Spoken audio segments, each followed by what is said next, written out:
Hello friends, welcome to a new chapter today. In this chapter we are going to learn about carcinoma of lip.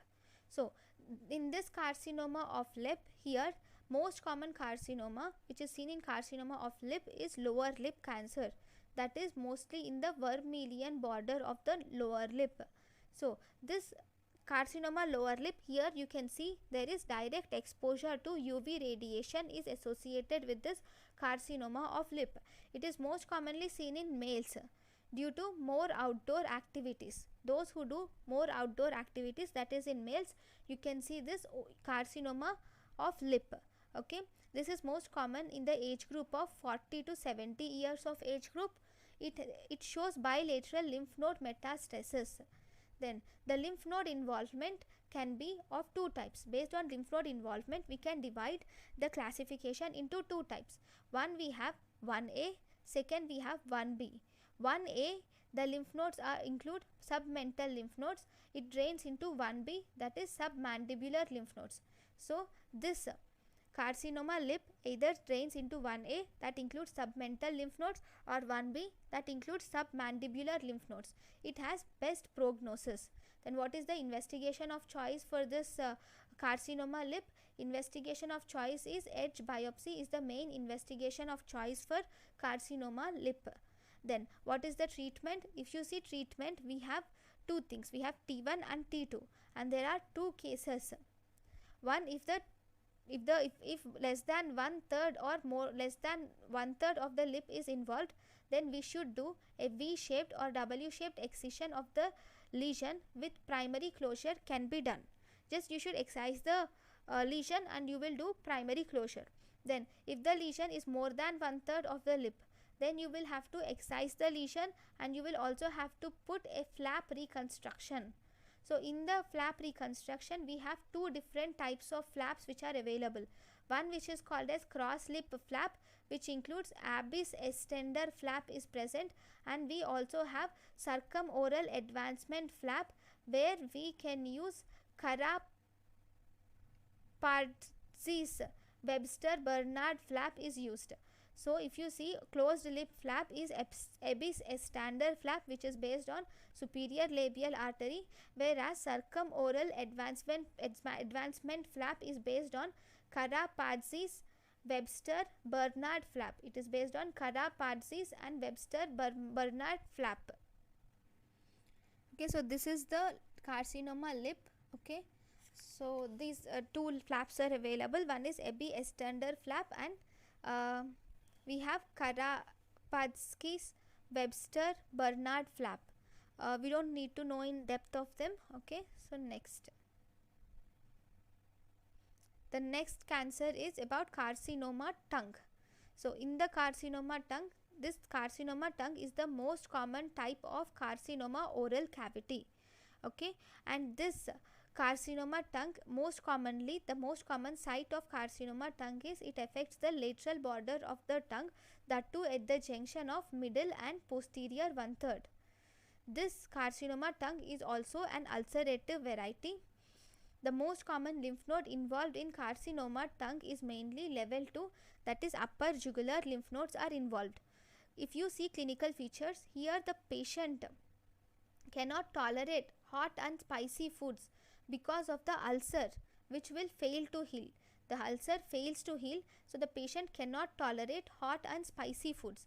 So if you see, investigation of choice of this carcinoma tongue is mainly the edge and or wedge biopsy. You can use either edge or wedge biopsy.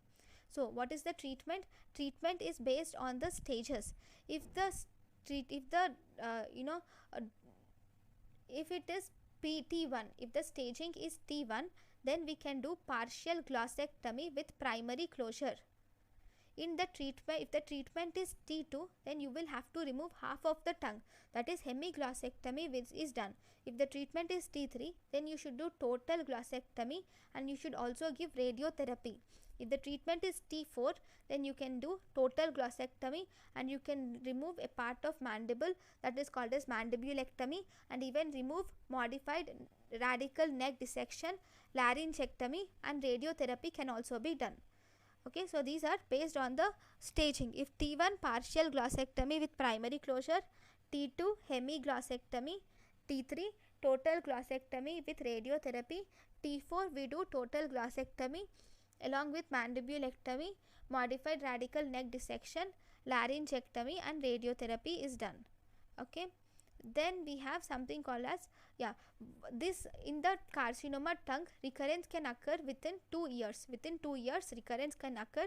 If radiation fails, then we call it as glossectomy can occur. If recurrence occurs after surgery, especially in radiotherapy, recurrence can occur after surgery, then you should do radiotherapy. If recurrence occurs after surgery, then the treatment is radiotherapy. Okay, so this is about carcinoma tongue. Then we have the next tumor which is present here is carcinoma buccal mucosa or cheek. So in carcinoma buccal mucosa or cheek, this is the most common cancer of the oral cavity. It is the most common site of cancer of oral cavity in India. It is associated with tobacco use, betel leaf, areca nut or lime shell use. It involves 2 nodes, that is type 1 and type 2, level 1 and level 2 nodes. In level 1 nodes, it involves submental and submandibular nodes. Level 2 is upper jugular lymph nodes. So here the patient has minimal plain parotid enlargement is seen due to the obstruction of Stenson's duct. The investigation of choice is edge biopsy. Now the treatment of carcinoma buccal mucosa depends upon the staging. If the stage is T1 and T2, then you should do surgery with local excision is sufficient. Surgery with local excision is sufficient if it is T1 and T2 of carcinoma buccal mucosa. If it is T3 or T4, then you should do first surgery, and after surgery you should give radiotherapy in order to prevent the recurrence. This is carcinoma buccal mucosa or cheek. Then the next carcinoma is, we have carcinoma hard palate. Okay, this carcinoma hard palate is seen in here. This carcinoma hard palate is mainly it is associated with reverse smoking. Carcinoma hard palate is associated with reverse smoking. Here minor salivary gland tumor is also common in carcinoma of hard palate. It is a painless mass which is seen on the roof of the mouth. You see it has a painless mass which is seen on the roof of the mouth. Well differentiated tumor, and most commonly it is ulcerative variety. It is well differentiated tumor, most commonly ulcerative variety. It involves the lymph nodes 1 and 2. Okay, then the lymph node metastasis is uncommon. If it is smaller lesion, then you can directly excise it from the tumor of underlying bone. If it is larger lesion, then you will have to remove the bone also. Here in the hard palate, we will have to remove the maxillectomy in the hard palate, because hard palate is mainly the maxilla bone. So we should do maxillectomy. If there is any advanced malignancy, then we should do radiotherapy. If there is advanced malignancy, then we should plan for radiotherapy. So this is about carcinoma hard palate. So this is about the important cancers. Now in the next class we will learn about lower alveolar cancer. Thank you guys for watching my lecture. Thank you.